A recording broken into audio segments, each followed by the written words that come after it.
Ah, le silence. Et cette musique, enfin cette musique, ce style de musique, je dirais plutôt, puisque vous avez compris, en général, quand il y a cette musique, que vous n'entendez pas encore parce que forcément elle va se déclencher dans pas longtemps, quand vous sentez que c'est pas énergique, quand c'est un petit peu de ça, vous vous dites, bah en fait, est-ce que ça va pas être la loose? Est-ce qu'il va pas râler? Alors, il faut quand même avouer une chose, ça fait déjà. Alors, j'ai pas fait les autres shows de la semaine dernière, veuillez m'en excuser. Mais au vu de ce que j'ai pu voir, j'ai pas réellement râlé. Ah, Dynamite était plutôt un bon show. Du côté de NXT, ça se tenait, avec notamment les soucis de Covid qui s'y passent. Le show de la semaine dernière de SmackDown était quand même correct. Raw a même livré deux shows intéressants, avec notamment un excellent show la semaine dernière et un bon show cette semaine. En tout cas, un show intéressant. Et donc, bah finalement, est-ce qu'on va pouvoir avoir la passe de 2 semaines concrètement? C'est ça qu'il faut s'imaginer.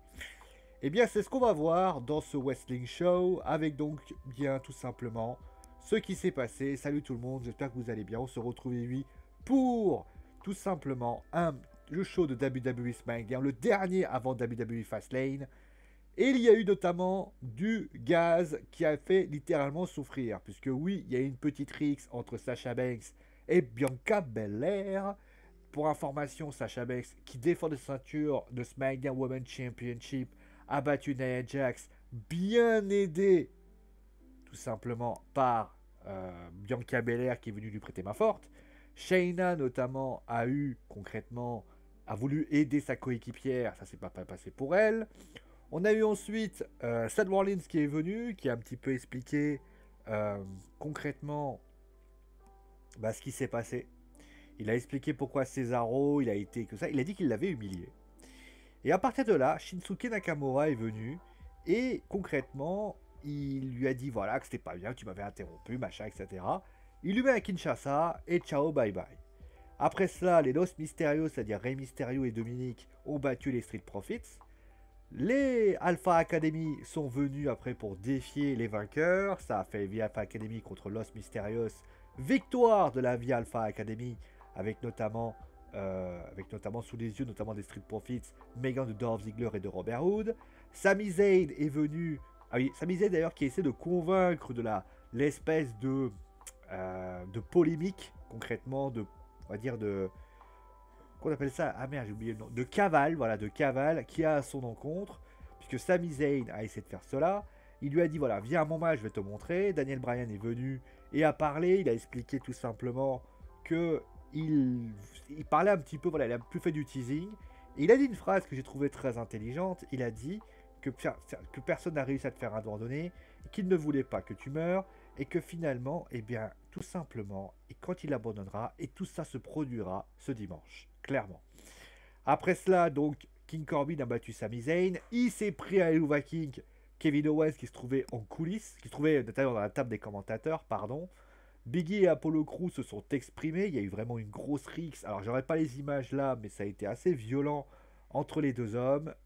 Bianca Belair, Shayna Baszler, ça a été donc un no contest puisqu'il y a eu l'arrivée de Tamina et de Natalia, dont on parlera par rapport à ça. Et enfin Edge, que je savais puisqu'il y avait un enjeu quand même, un spécial Enforcers. Et d'ailleurs Edge faisait son premier match à SmackDown. Edge a battu Jey Uso, mais à la fin, eh bien Roman Reigns a expédié un spear à Edge qui concrètement a mis KO tout le monde, le Big Dog ou alors le Tribal Chief et l'homme qui reste debout par rapport à ça. Bon, qu'est-ce qu'on peut dire du show concrètement? Déjà, au vu de ce que j'ai pu voir dans la globalité, il y avait de très belles choses et de très bons moments par rapport à ça. Alors je sais que certains vont dire qu'il y avait ici. On reverra bien sûr plus en détail, mais en tout cas dans la globalité, le show est intéressant, le show est correct. Pas qu'à me faire un peu n'importe quoi, j'ai l'impression. Voilà. Le show est de bonne facture, le show est bien amené, il y a de très très belles choses, on a fait du bon teasing sans en faire trop. Concrètement, j'ai apprécié qu'est-ce qui s'est passé. Mais, vous l'avez forcément compris, il y avait des choses à revoir et justement on va revoir bien sûr plus en détail. Déjà on va commencer avec le match entre Sasha Banks et Bianca Belair. Alors, concrètement, j'ai essayé de comprendre pourquoi ils ont fait ce match. J'ai essayé de comprendre pourquoi ce match a été mis ainsi.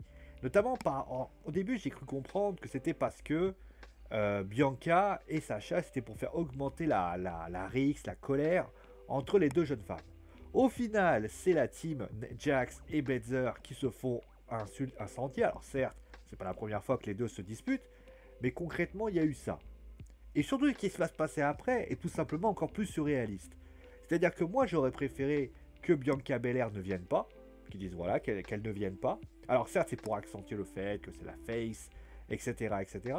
Mais concrètement, moi je trouve que ce qui a été exécuté n'a pas été bien fait. Surtout que, pour information, eh bien, Sacha, concrètement, dit je peux me débrouiller toute seule, j'ai pas besoin de toi. Et juste après, elle est comme en mode ah ouais putain, tu peux m'aider, tu peux m'aider. À la limite, moi j'aurais préféré que Bianca dise oui, je vais t'aider, mais je vais pas t'aider pour toi. Je vais t'aider parce que tout simplement, tu as ce que je veux t'affronter, je veux pas affronter Nia Jax, je veux t'affronter toi, et pour ainsi dire, voilà. Surtout que, encore une fois, je vais répéter, faire affronter Nia Jax est une vaste bêtise dans le sens où ça te spoil le match avant l'heure, puisque je rappelle que Nia Jax ne peut pas récupérer la ceinture féminine de SmackDown, puisque Nia Jax est à Raw. Vous voyez ce que je veux dire? À la limite, ils auraient mis Carmella. Pourquoi pas? Carmella qui a totalement disparu d'ailleurs. Ça aurait pu valoir quelque chose. Genre, elle se balade dans les coulisses, Carmella arrive et dit à Sacha écoute, tu m'as piqué Reginald. Et là, elle fait hop, hop, hop, hop, tu m'as piqué Reginald. Concrètement, moi j'aimerais, écoute, tu sais quoi, je suis certain que tu vas. Moi je peux te piquer ta ceinture. Sacha affronte Carmella. Ça aurait été plus logique. Après, pour le match, il n'y avait rien de ouf. Il n'y avait rien de ouf. C'était du Nia Jax style, dans le sens où Nia Jax a dominé tout le match. Sacha a profité d'une intervention de Shayna, dont on ne sait pas si c'était intentionnel ou non. On saura ça peut-être le dimanche, voire la semaine prochaine. Après, encore une fois, on va revenir à ce qui s'est passé entre les deux, parce que clairement, il y a des choses à dire. Bon, en tout cas, voilà. Ensuite, on a eu, concrètement, ceci. Alors, le fait, donc, Seth Rollins, on le rappelle. Donc, ils vont s'affronter, je crois, Nakamura et Rollins à Fastlane. J'ai réfléchi, je me suis posé la question. Alors, je sais, voilà, il lui a dit la raison pour laquelle il s'est énervé, c'est parce qu'il lui a manqué de respect. Bah ouais, j'ai envie de te dire, Nakamura le fait pareil. En fait, quand j'ai analysé, j'ai tenté de comprendre ce que voulait dire Seth Rollins, qui est dans une nouvelle gimmick, donc qui est obligé de mettre en place les choses. Je trouve que la gimmick du Messiah de Raw ou de Messiah de SmackDown, dans les deux cas, était bien mieux construite que celle qu'on a là. Là, on a l'impression que Seth Rollins, il se prend pour un spécial part-timer qui est dans l'idée justement de faire grandir tout le monde. Justement, en faisant en sorte qu'il ait une sorte de... Alors, peut-être qu'il y aura un clan plus tard, mais moi, là, par exemple, il y a une chose que j'ai eue comme révélation. Là, quand j'ai vu ça, je me suis dit, en fait, les gars, il y a Seth Rollins, il a juste un clan à prendre, il les prend les 5, il dégage un des mecs, son leader, il ramène, et il en fait un clan de génie. Parce que c'est quoi concrètement? Seth Rollins, c'est quoi sa gimmick? C'est prendre des talents, Cesaro, Nakamura et les autres, et de les rendre encore meilleurs. Et concrètement, c'est ça, Nakamura. Nakamura, ça reste un lutteur qui aurait pu aller plus loin, mais qui malheureusement n'a pas réussi. Cesaro, c'est pareil. Donc c'est bien de prendre ces deux-là. Mais moi, il y a un clan qui aurait dû être présent, c'est Retribution. Retribution est l'exemple typique du clan qui s'est complètement cassé la gueule et qui finalement... J'espère qu'un jour ils utiliseront ça avec Seth Rollins, parce que c'est quand même quelque chose d'important. Mais en tout cas, ce qui est certain, c'est qu'on a du mal à comprendre où veut aller Seth Rollins, où veut aller la WWE. Et ça, par contre, c'est la première fois que Seth Rollins a une gimmick dont on a vraiment du mal à comprendre. Sans Burn It Down de début, etc. On comprend pas tout où est-ce qu'il veut aller. Et concrètement, on a l'impression que Seth Rollins, il fait du heel de base. Et ça, c'est pas bon parce que Seth Rollins, en tant que heel, il est l'un des meilleurs, pour ainsi dire. Ensuite, on a eu donc 2 tag teams qui ont été mis en place, 2 matchs tag team, je veux dire. Je pense que ce qui a été mis en place là, justement, entre les 4, entre donc Dolph Ziggler, Roode, mais aussi les Street Profits, les Los Mysterios et les Alpha Academy, pardon, je vais perdre un oreille là, ça a sans doute un lien, ça va sans doute permettre d'entraîner le Fatal 4-Way pour les titres par équipe de SmackDown. Je pense que ça va être comme ça. Mais en tout cas, ce qui est sûr, c'est que moi, à mon avis, on est sur les 4 qui vont s'affronter du côté de WrestleMania.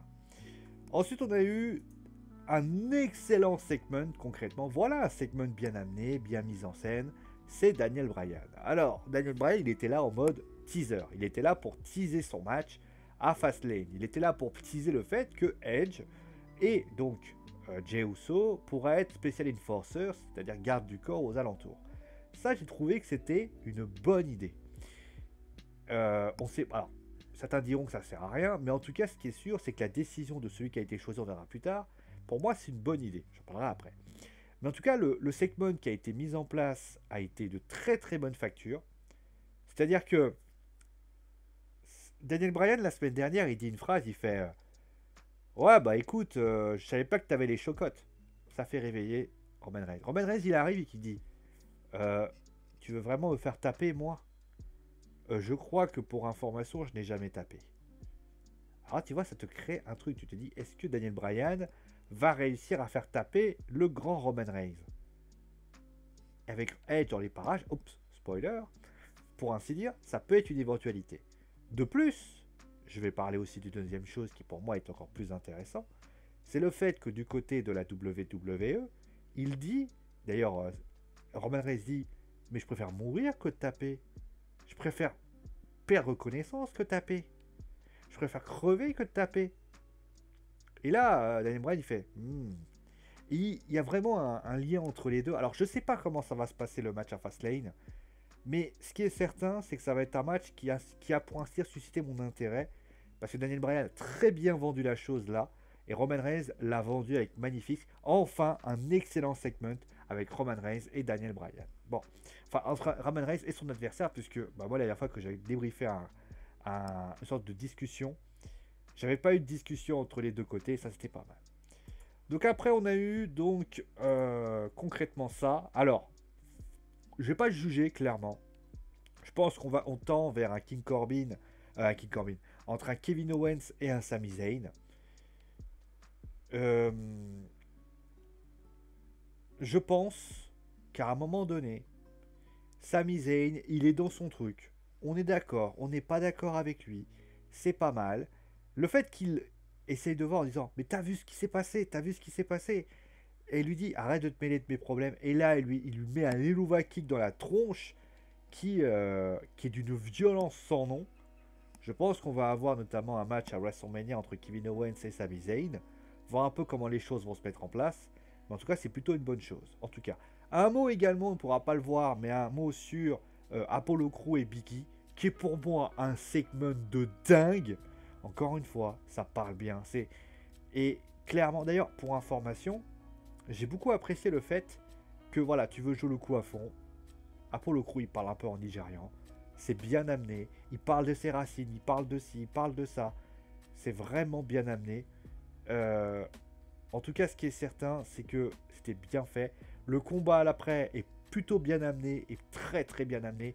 Honnêtement, la petite Rick, c'est Biggie et Apollo Crew, ça va être un match de dingue à Fastlane. Et ça, pour ainsi dire, ça va être pas mal. Et vous voyez, par exemple, la gimmick de Apollo Crew est en train de se mettre en place. Et les choses se mettent en place bien comme il faut. Et ça, c'est plutôt intéressant.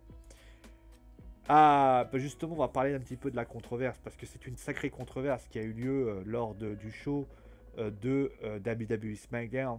C'est ce qui s'est... Alors, en lui-même, j'ai pas de problème avec ce qui s'est passé. Dans l'idée, faire d'une double confrontation, ça permet notamment aussi de faire gagner un fil rouge. Mais concrètement, j'ai envie de vous dire, l'exécution, parce que bien évidemment, t'évites de faire mal aux gens, etc. Et aux dernières nouvelles, on va pas se mentir, les deux matchs, le match qui a été là n'était pas vraiment impactant puisqu'il n'apportait rien. On a voulu faire attention, on a voulu faire attention à ci, à faire attention à ça, de manière à ce que ça ne fasse pas mal.